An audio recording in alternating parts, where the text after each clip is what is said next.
Hi friends, welcome to S creations. చైనా ఈ పేరు వింటేనే ప్రపంచ దేశాలు వణికి చచ్చే రోజుల దగ్గరలో ఉన్నాయి. ఎందుకంటే మనందరికీ తెలుసు చైనా అంటే అదొక కమ్యూనిస్ట్ కంట్రీ అని. అంతేకాదు అది నియంత కంట్రీ కూడా. అక్కడ ఎవరికి కూడా ప్రత్యేకంగా హక్కులంటూ ఉండవు. చెప్పేదంతా గవర్నమెంట్, చేసేదంతా పాటించేదంతా అక్కడ ఉన్నటువంటి ప్రజలు. బయట జనాలకు కనిపిస్తుంది చైనా చాలా డెవలప్ అయిందని. నిజమే, చైనా చాలా డెవలప్ అయింది. ఎలా డెవలప్ అయింది అంటే అది ప్రజల సొమ్ముతోటి డెవలప్ అయింది. మనందరం చూసాం జాక్మా, చైనాకు సంబంధించినటువంటి బిలియనీర్ ఏమయ్యాడో ఎవరికి తెలియదు. కానీ అతని ఆస్తులు ఏమయ్యాయో కూడా ఎవరికి తెలియదు. అలా ప్రజల సొమ్ముని తన సొమ్ముగా భావించి చైనా చాలా డెవలప్ అయింది. ఆ ప్రజల సొమ్ము తీసుకొని బయట దేశాలకు అప్పులు ఇచ్చి ఆ అప్పుల ద్వారా వడ్డీలు లాక్కొని, ఆ వడ్డీలు ఇవ్వలేకపోతే ఆ దేశ భూభాగాన్ని లాక్కొని ఆ దేశ భూభాగంలో తన సొంత కార్యకలాపాలు చేసుకుంటూ చైనా చాలా త్వరగానే డెవలప్ అయింది. మన ఇండియా కూడా అలా చేస్తే ఎప్పుడో డెవలప్ అయ్యేది. కాకపోతే మనది ప్రజాస్వామ్య దేశం కాబట్టి ఇక్కడ ప్రజలకి ఎక్కువ ఇంపార్టెన్స్ ఉంటుంది. అందువల్లనే ఇండియా నిదానంగా డెవలప్ అవుతూ వచ్చింది. ఎంతకాలంగా మన ఇండియా డెవలప్మెంట్ నుంచి అడ్డుకున్నటువంటి ఏవైతే ఉన్నాయో శక్తులు, ఆ శక్తులన్నిటికీ ఒక్కసారిగా బ్రేక్ పడ్డట్లుగా అయింది.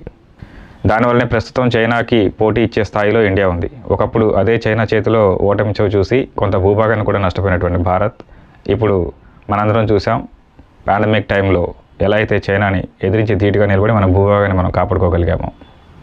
ఇదంతా ఇప్పుడు ఎందుకు చెప్పాల్సి వస్తుందంటే అసలు పాండమిక్ అనేది అప్పుడు స్టార్ట్ అయిందే కోవిడ్ వల్ల. ఆ కోవిడ్ మహమ్మారి ప్రబలింది చైనా నుంచే. మనందరం దానికి కోవిడ్ అని పేరు పెట్టాం. కానీ అప్పటి అమెరికా అధ్యక్షుడైనటువంటి ట్రంప్ దానికి చైనా వైరస్ అని పేరు పెట్టాడు.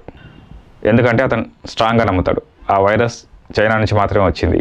చైనా కావాలనే ఆ వైరస్ని ప్రపంచానికి స్ప్రెడ్ చేసింది. ఎందుకంటే తన ఆర్థిక స్థితిని నిలుపుకొని ప్రపంచ ఆర్థిక స్థితిని మందగమనంలో సాగేలా చేయడం కోసం, ప్రపంచ దేశాలకు ఉన్నటువంటి ఆర్థిక పరిస్థితుల్ని తారుమారు చేయడానికే చైనా పనిచేసిందని గట్టిగా నమ్మే వ్యక్తుల్లో ట్రంప్ ముందుంటాడు.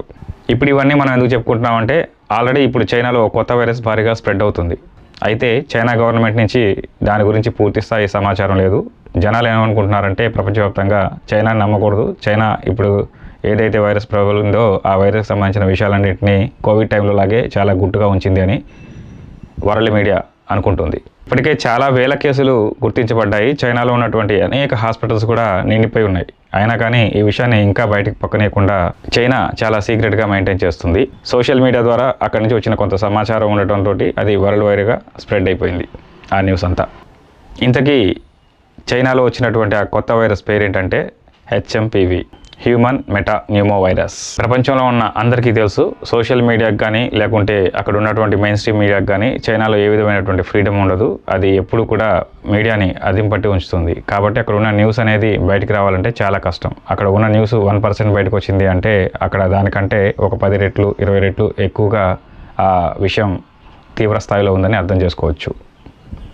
మనందరం చూసాం కరోనా టైంలో కూడా చైనా ఎలా అయితే న్యూస్ని బయటకు రానికుండా చేసిందో. అందరికీ ఒక డౌట్ ఉండొచ్చు, అసలు ఈ హెచ్ఎంపివి వైరస్ అంటే ఏంటి అని.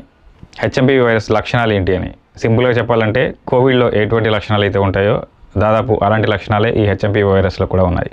చిన్నపిల్లలు మరియు వృద్ధుల్లో మాత్రం ఇది చాలా తీవ్రంగా పనిచేస్తుంది. ఎవరికైతే మన శరీరంలో రోగనిరోధక శక్తి తక్కువగా ఉంటుందో వాళ్ళని ఎక్కువగా టార్గెట్ చేస్తుంది. అందుకే 10 సంవత్సరాలలోపు పిల్లలకు, మరి ముఖ్యంగా 5 సంవత్సరాలలోపు పిల్లలకు, 60 నుంచి 70 సంవత్సరాల మధ్యలో ఉన్నటువంటి ఆ పైన ఉన్నటువంటి వృద్ధులకు ఈ వ్యాధి లక్షణాలు త్వరగా సోకే అవకాశం ఉంది.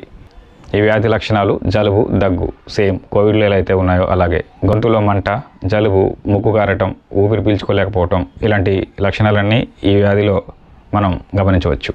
అయితే ఈ వైరస్ కొత్తదేమీ కాదు. 2001లోనే ఈ వైరస్ ఉంది. కాకపోతే ఈ వైరస్ గురించి అంత పెద్దగా ఎవరికీ తెలియదు. అయితే ఇప్పుడు ఈ వైరస్ ప్రబలినంత తీవ్రంగా అయితే అప్పట్లో ఈ వైరస్ ప్రబలలేదు. ఇంకొక విషయం ఏంటంటే ఈ వైరస్కి అసలు ఇప్పటివరకు వ్యాక్సిన్ కూడా కనుక్కోలేదు.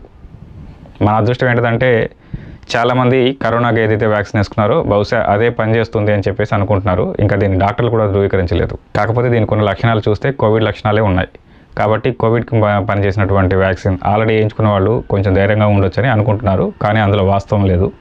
అయితే కరోనా టైంలో పాటించినటువంటి నియమాలనే ఇప్పుడు కూడా పాటిస్తే చాలా వరకు ఈ వైరస్ నుంచి బయటపడే అవకాశాలు ఉంటాయి. బహుశా ఇంకా ఈ వైరస్ భారతదేశంలోకి రాలేదు, ఫ్యూచర్లో రాదు అని అయితే గ్యారంటీ లేదు. ఒకవేళ వస్తే ఏం చేయాలి అంటే మనందరం ముందుగానే కరోనా వైరస్ని ఎదుర్కొని ఉన్నాం. సో మనకి ఈ వైరస్ వల్ల ఎటువంటి ఇబ్బందులు ఉండవనే భావించవచ్చు. కరోనా వైరస్ వల్ల మనం ఏ రకంగా అయితే ఇబ్బంది పడ్డామో ఆ వైరస్ని మనం ఎలా అయితే ఎదిరించామో ఆ వైరస్తో పోరాటానికి మనం తీసుకున్నటువంటి చర్యలు ఏ ఉన్నాయో అలాంటివే సేమ్ ఈ వైరస్ నుంచి కూడా మనం బయటపడటానికి, ఈ వైరస్ నుంచి ఎదుర్కోవటానికి మనం తీసుకోవచ్చు.